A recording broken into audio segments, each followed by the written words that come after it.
I've been thinking about this scripture all week and that curious combination of call story and that to which Samuel was called. Eli, in the first part, is the midwife to this call, helps it to be birthed, to take shape, to come to reality. But part two of this story, talk about a painful relationship between mentor and mentee. Could Eli have had any idea that the first thing to which Samuel would be called would be a very painful cleaning of his house, correcting for the mistakes and wayward behavior of his children? How incredibly difficult that must have been for Eli to know that soon his children would suffer as they came to a reckoning. A painful relationship between mentor and mentee, to be sure. And I think about the way in which Eli also lives up to the call. That Eli also is willing to hear God's voice, even when it means all of what he has valued, his love, his children will experience difficulty. I also begin to wonder about the restless energy of God. God created a world that is meant for change. Everything as it encounters anything else in this world is impacted and comes to change. On the most basic level, this is how evolution happens, through the exchange of DNA.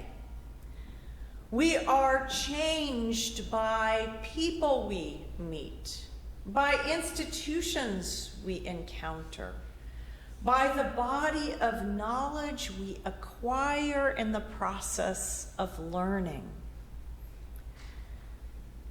And we are called to change the world. It's our Christian duty. Change the world. We participate in that restless energy of God by being changed and by changing. So, the first part of Samuel's call is around change. This story of Samuel that we heard, that first part, with its emphasis on call and how it happens, helps us to understand that God's voice rarely comes to us unmediated. It so often requires the intonation of other people as well, who echo it, who help us get directed correctly in order to hear God's voice, who teach us the proper response to that sense of calling, which is, "Speak, Lord, your servant is listening." Then comes this call to Samuel to clean up the house of Israel, which is the ultimate disruption of status quo. Eli will no doubt feel some of this as painful and betrayal, but we hear in this that God's energy is not complacent or passive. It is always moving, changing, disrupting routines, challenging beliefs, calling us to new patterns of ministry and mission. Now, I am a minister not just to each one of you, but probably more importantly, my job is to minister to the spirit of the church together. We together are called to hear God's voice, to open ourselves up with that "Speak, Lord, your servant is listening" spirit. And sometimes those who have midwifed that voice to us, God's voice to us, are the very ones who will feel the disruption that our answering of the call will create. Isn't this an irony? Those of us who have been nurtured and raised in this church may be the very ones who are also called to say it must now do its work differently for a different time. Change disrupts the very voices and patterns that brought us to this point. In the listening to God, we sometimes midwife the very altering of the ground that we stood on this far. So today's challenge for us as a church